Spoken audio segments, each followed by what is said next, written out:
The basement of the Galactic Rehab Center was damp, dark, and full of aliens who had experienced the same unifying trauma, humans.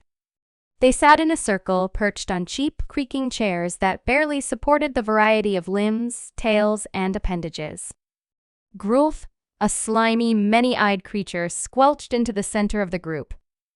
All right, everyone, let's try to keep this session focused. Remember, we're here to share and heal.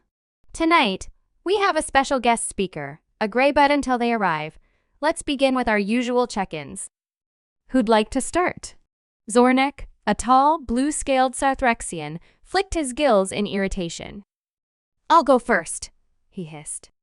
I had the worst encounter with humans this past cycle. I was studying their airports. Absolute chaos. No one knew where to go. They crammed themselves into long lines, yell at each other, and all for what? To get on a tiny metal tube that barely functions. They call it flying. The aliens around him grumbled sympathetically. Grulf nodded solemnly. Humans are inefficient. The door to the basement creaked open and a human stumbled in. He was tall and scruffy, wearing a hoodie and jeans. His name tag, which looked hastily slapped on, read Mark. He glanced around, his eyes widening when he saw the assortment of alien lifeforms staring back at him. Is this the A? Mark asked, clearly confused. Zornek glared. Yes. Aliens Anonymous. You're not supposed to be here. Mark blinked, looking around again, and then his face lit up with sudden understanding. Oh, crap. This is Aliens Anonymous, not Alcoholics Anonymous. That explains the… tentacles. Grulf sighed, his tentacles drooping. Yes, human. You've made a mistake. Perhaps you should leave. Mark scratched his head but didn't move. Actually, you know what? Since I'm already here, I feel like I can contribute. I mean, I'm human. I know how much humans suck. Zornek hissed. You think you can outcomplain us? You're one of them. Mark took a deep breath. Try me. There was a pause. Grulf, against his better judgment, waved one tentacle. Fine. Let's see what you've got. Zornek, still glaring at Mark, started. As I was saying, these airports humans have no concept of order. They lose their minds at the slightest delay. I saw one nearly rip out his hair because he had to wait an extra hour to board their primitive craft. Mark chuckled darkly. Yeah, airports suck. But have you ever been on a flight where you sit next to a baby that screams for 8 hours straight while the person behind you kicks your seat? I once flew across the Atlantic with a screaming baby on my left, a guy snoring so loudly on my right, and the smell of microwaved fish wafting through the cabin. It was like being trapped in hell at 30,000 feet. The room fell silent for a moment. Crux, the scaly, fork-tongued Torvian, spoke up next.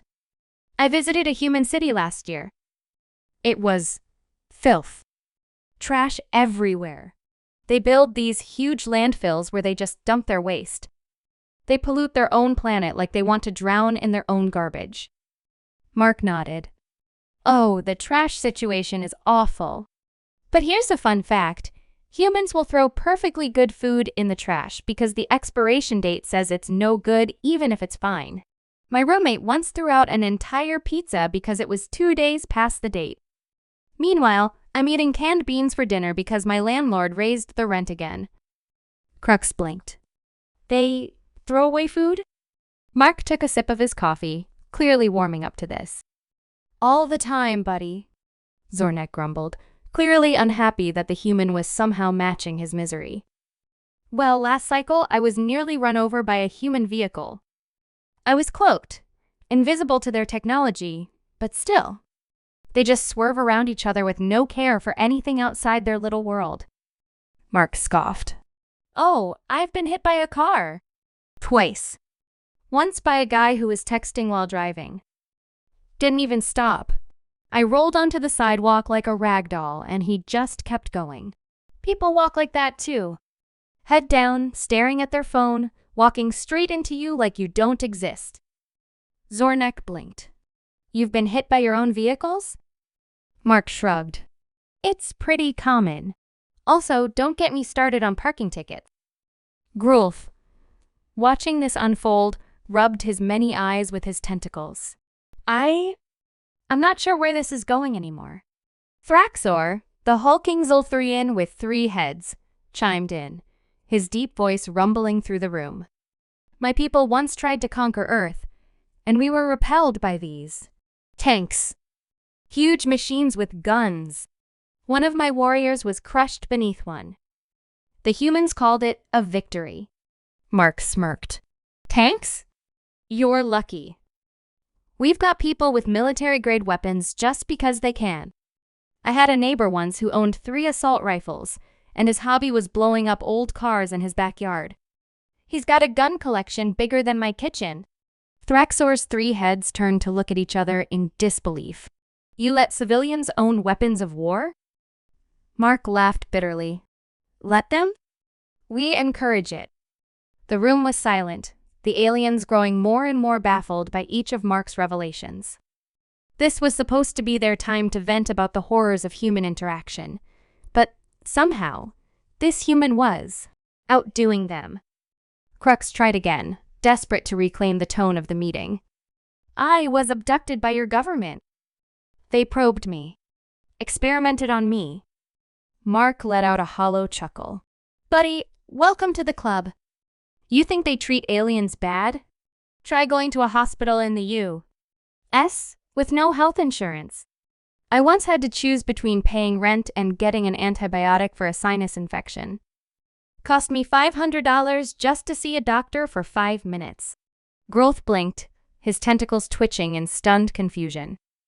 They charge you to heal? Mark nodded, leaning back in his chair. Oh, yeah. Health is a privilege in my world. Crux's tail flicked nervously. I don't understand. Humans do this to themselves? Mark sighed. Oh, trust me, we don't need to screw up other planets. We're too busy screwing up our own lives. I once worked 60 hours a week and still couldn't afford a vacation. Meanwhile, my boss takes 3 trips to Hawaii every year and complains about jet lag. Life's a nightmare, guys. Zornek slumped in his chair, utterly defeated. I thought we had it bad. But this, Mark shrugged. Welcome to the human experience. We hate each other just as much as you hate us, maybe even more. Grulth rubbed his many eyes again, utterly deflated. I think we need to end this session early. Mark stood up, stretching his arms. Yeah, probably a good idea. I've got to go find the actual AA meeting anyway. Thanks for letting me crash, though. It's been therapeutic. The alien stared at him as he shuffled toward the door. Just before leaving, Mark turned back with a wave. Good luck with the human thing, guys. Trust me, you'll need it. The door closed behind him, leaving the aliens in stunned silence.